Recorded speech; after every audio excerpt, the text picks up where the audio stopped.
साध संगत जी, प्रेम से कहना धन निरंकार जी। एक नई साखी के साथ स्वागत है आप सभी का आपके ही अपने चैनल पर। आज की साखी का विषय है संतों का विलक्षण ऐश्वर्य। तो चलिए सुनते हैं आज की ये साखी। साध संगत जी, एक बार मीराबाई को किसी ने ताना मारा कि मीरा, तू तो राज रानी है, महलों में रहने वाली, मिष्ठान पकवान खाने वाली, और तेरे गुरु झोपड़ी में रहते हैं, उन्हें तो एक समय का खाना भी ठीक से नहीं मिलता। अब मीरा से ये सब कैसे सहन होता। मीरा ने पालकी मंगवाई और वो गुरु दर्शन के लिए चल पड़ी।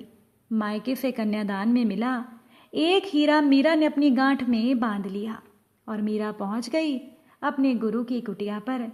मीरा के गुरु संत रविदास जी की कुटिया जगह जगह से टूटी हुई थी। वो एक हाथ में सुई और दूसरे हाथ में एक फटी पुरानी जूती लेकर बैठे थे। उनके पास में एक कठौती पड़ी थी।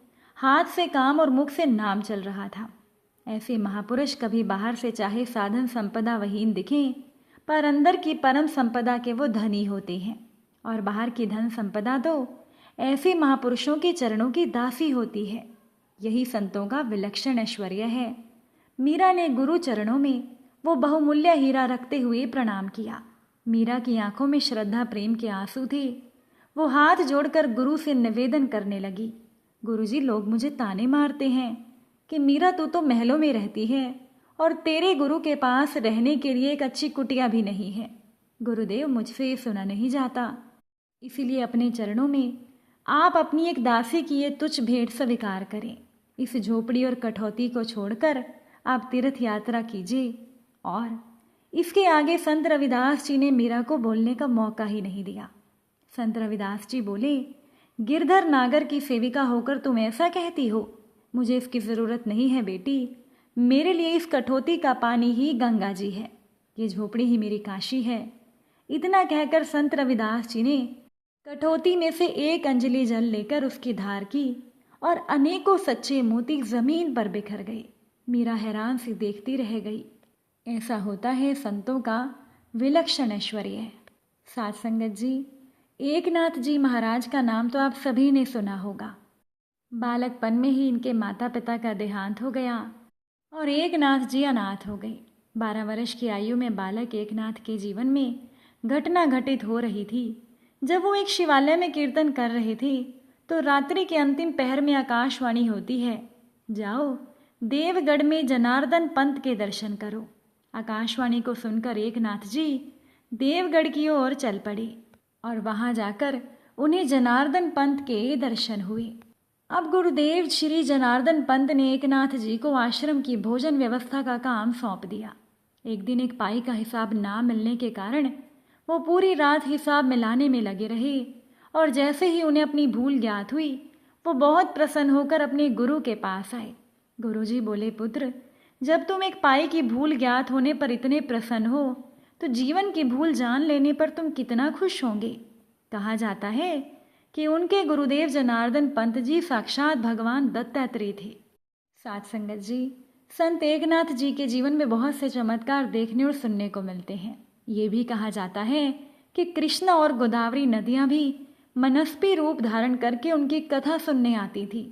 एक बार एकनाथ जी राम कथा कह रहे थे। प्रसन्न था अशोक वाटिका में सीता जी एवं हनुमान जी का संभाषण। इसमें एकनाथ महाराज जी बोले कि अशोक वाटिका में सफ़ेद रंग के पुष्प थे। इस पर श्री हनुमान जी ने प्रकट होकर कहा, वाटिका के पुष्प लाल रंग के थे। इस पर एकनाथ जी ने कहा, नहीं, वो फूल सफ़ेद रंग के थे। श्री हनुमान जी ने कहा कि आप माँ जानकी जी से ही पूछ लीजिए। तब श्री जानकी जी ने कहा कि वत्स हनुमान ठीक कह रहे हैं, वाटिका के पुष्प तो लाल रंग के ही थे। अब एकनाथ जी ने अपने पक्ष पर दोबारा जोर देकर कहा, अशोक वाटिका के फूल सफ़ेद रंग के ही थे, लाल रंग के नहीं। अब ये तीनों वादी भगवान श्री रामचंद्र जी के पास आए और भगवान के सामने उन्होंने अपना अपना पक्ष रखा। तब भगवान ने विवाद को निपटाते हुए कहा, अशोक वाटिका के फूल सफ़ेद रंग के ही थे, परंतु हनुमान जी एवं जानकी जी को क्रोध के कारण सफ़ेद रंग के फूल लाल रंग के दिखाई दे रहे थे। साध संगत जी, ये एकनाथ जी महाराज का दृढ़ विश्वास था। एक बार संत एकनाथ जी अपनी संत मंडली के साथ गोमुख से गंगा जल लेकर सेतुबंध रामेश्वरम की ओर जा रहे थे। रामेश्वरम के नजदीक समुद्र की रेत में एक गधा प्यास से व्याकुल होकर उन्हें कातर दृष्टि से देख रहा था। एकनाथ जी ने अपनी कावड़ में उपस्थित जल पिलाकर संत मंडली से कहा, यदि आप भी अपनी कावड़ का जल इस गधे को पिला दें तो इसके प्राण बच सकते हैं। इस बात पर संत मंडली ने विरोध तो प्रकट किया, परंतु एकनाथ जी महाराज के निवेदन को वो टाल नहीं सके। जैसे ही गधे ने गंगा जल ग्रहण किया, साक्षात भगवान गौरी शंकर प्रकट हो गए। एक बार एकनाथ जी महाराज ने अपने पितरों को श्राद्ध करने के लिए बहुत स्वादिष्ट भोजन बनवाया तथा श्राद्ध का भोजन ग्रहण करने के लिए ब्राह्मणों को आमंत्रित किया। ब्राह्मणों के आने से पहले ही कुछ महर जाति के लोग वहां से गुजर रहे थे। भोजन की खुशबू से प्रभावित होकर उस महर जाति के लोगों ने कहा, कितने स्वादिष्ट व्यंजनों की सुगंध आ रही है। इतना सुनते ही एकनाथ महाराज जी ने उन महर जाति के लोगों को रोक कर उन्हें भोजन करवाया। इसके बाद ब्राह्मणों ने जब ये सुना तो वो बहुत क्रोधित हो गए और उन्होंने श्राद्ध ग्रहण करने से इनकार कर दिया।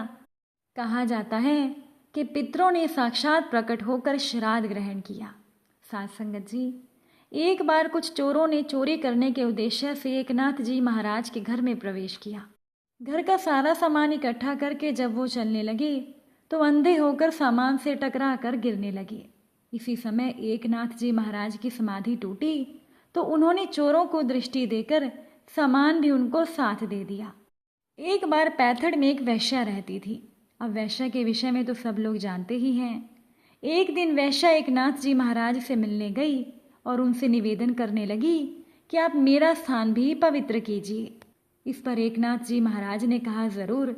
एकनाथ जी महाराज ने समाज की संकीर्ण रूढ़ियों को तोड़कर वैश्या के घर जाकर उसे परम पवित्र कर दिया और कहते हैं कि उसी दिन से वो वैश्या भगवान के भजन कीर्तन में लग गई। अब एक दिन बहुत बारिश हो रही थी। अर्धरात्रि के समय 4 ब्राह्मण एकनाथ जी महाराज के घर पहुंचे। कई दिनों से लगातार वर्षा के कारण एकनाथ जी महाराज के घर पर सूखे ईंधन का अभाव था। अब महाराज जी को ब्राह्मणों की सेवा करने के लिए सूखे ईंधन की जरूरत थी, तो महाराज जी ने अपने पलंग को तोड़कर सूखे ईंधन की व्यवस्था करके ब्राह्मणों की यथा योग्य सेवा की। एक बार कुछ असामाजिक तत्वों ने मिलकर प्रस्ताव बनाया कि एकनाथ जी महाराज को क्रोधित किया जाए। उनमें से एक युवक ने अपने सभी साथियों के समक्ष संकल्प किया कि वो एकनाथ जी को क्रोधित कर सकता है। उस युवक ने योजना के अनुसार काम करना शुरू किया। वो जूते पहनकर एकनाथ जी महाराज की रसोई में घूमने लगा और उनके घर को दूषित करने का प्रयोजन करने लगा। एकनाथ जी महाराज की धर्मपत्नी घर को बुहार रही थी तो वो युवक उछलकर उनकी पीठ पर जाकर बैठ गया। एकनाथ जी महाराज ने उसे ऐसा करता देखकर अपनी पत्नी से कहा, बच्चा आपकी पीठ पर बैठा है, उसे चोट नहीं लगनी चाहिए। तब उनकी पत्नी ने कहा, ये तो मेरे बच्चे जैसा है, मैं इसे अपने बच्चे की तरह रखूंगी और दुलार करूंगी। इतना सुनते ही वो युवक की संपूर्ण शरारत सिर के बल दौड़ गई और उस युवक ने संत एकनाथ जी महाराज और उनकी धर्मपत्नी दोनों से माफ़ी मांगी।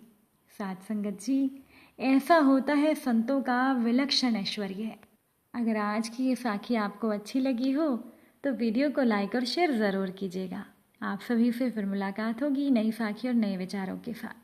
साथ संगत जी, प्यार से कहना, धन निरंकार जी।